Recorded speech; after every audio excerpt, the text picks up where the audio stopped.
It's really indescribable. It's hard to, it's like ice going through your veins. And the next thing that would happen, besides my racing heart, is this burning sensation would happen on the back of my neck. I mean, this was reliable. This is like clockwork. This happened every time that you shot me up with DMT.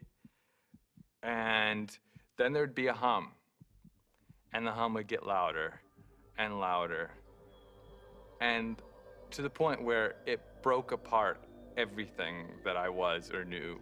It was just this, it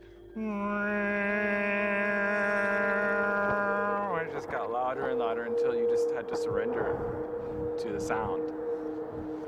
And then you were there. I would get a warm, full feeling, a golden feeling in my chest before it went to my head. And I'd feel this warm rod, about 1.5 inches in diameter, start growing up inside my central channel. It would come up and sort of slow, warm up my chest, go up through my head, and slow down and put tremendous pressure in my sinuses behind my eyes, and slow down, start to grow and distend the skin behind my forehead about 1 inch, behind my hairline. And when it had, I was afraid it was gonna pop my skin a few times because it was a very physical feeling. About 1.5 inches, 2 inches above my skull, when it popped through there, then the psychedelic trip would start. I thought I died. I saw the white clouds, the Renaissance white fluffy clouds with the gods and the angels and all that stuff is what I saw. I thought I was dying and going out, but I did take a quick look at Cindy and a quick look at Rick because I had my eyes open, and they were both there watching, looking very calm. And I go, oh, that's really good news. My body looks fine.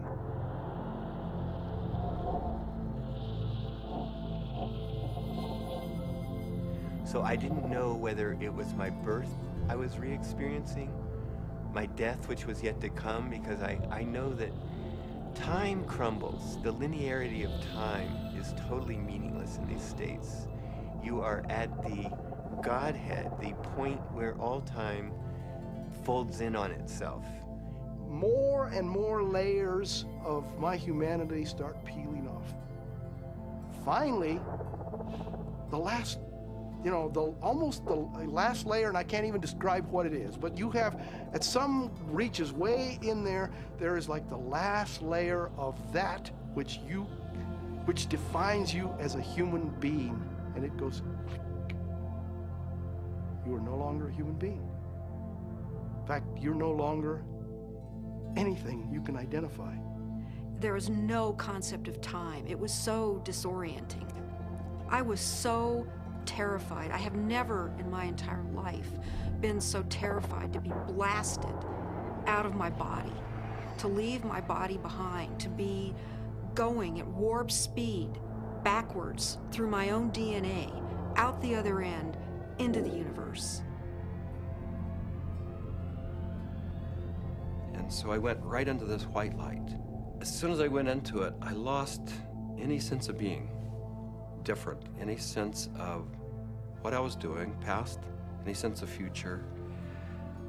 It was absolutely blissful and euphoric, and I just felt like it wasn't I. I was everything. I was the light. There was no sense of separation, no shadows, no differences, no past, no future. It was all present and white to yellow light. Then I felt myself falling out of this light, and as I fell out of it, I could feel the light was like a glow, like the sun with flames coming out and lapping out, and I could already start to feel this tremendous separation.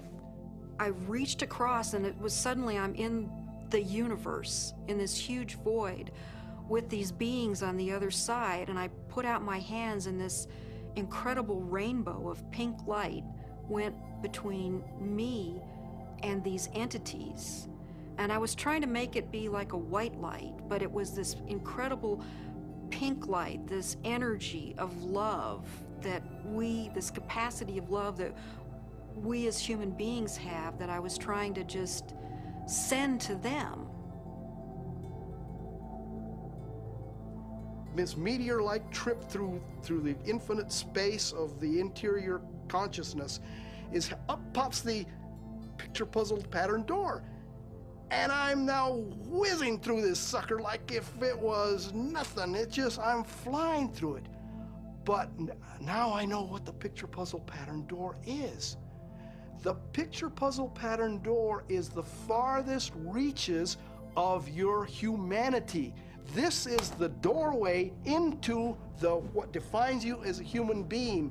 When you go past that, you stop being human to a degree, and the further you get past this point, the further away you go from being a human being. But right here, this picture puzzle pattern door is everything. It's everything. It's what defines you as a human being. This picture puzzle pattern door is you. This is like the actual core of where all of reality is emanating from. This is where meaning comes from. Symbols were pouring out. They were intertwined. Every symbol and letter and in every language was pouring out of this point. And I looked around at my environment and I was trying to absorb everything, to understand, but there were all of these machines or structures or things that I had never seen before, that I had no idea what they were. I was like a caveman in a computer lab. I didn't have any idea, but I knew in my intellectual awareness that this was a very advanced civilization or life forms or whatever they were. They were so far advanced from what we know here on Earth. There's one state in it, I call it the hobby horses, and they're interlocking, reticulating, vibrating hobby horses, and I use that's what they seem like to me. They interlock, and they form a visual pattern that seems infinite in scape. And then you're on the inside, outside, inside, every side, and so it's less possible to use, words sort of start to escape you. The texture of the space was very much like an animated Mexican tile. It seemed to be hyper vivid in color, in a Technicolor sense, but also very clay-like and earth, like with an earthen, pointing towards earth, but not really being of earth.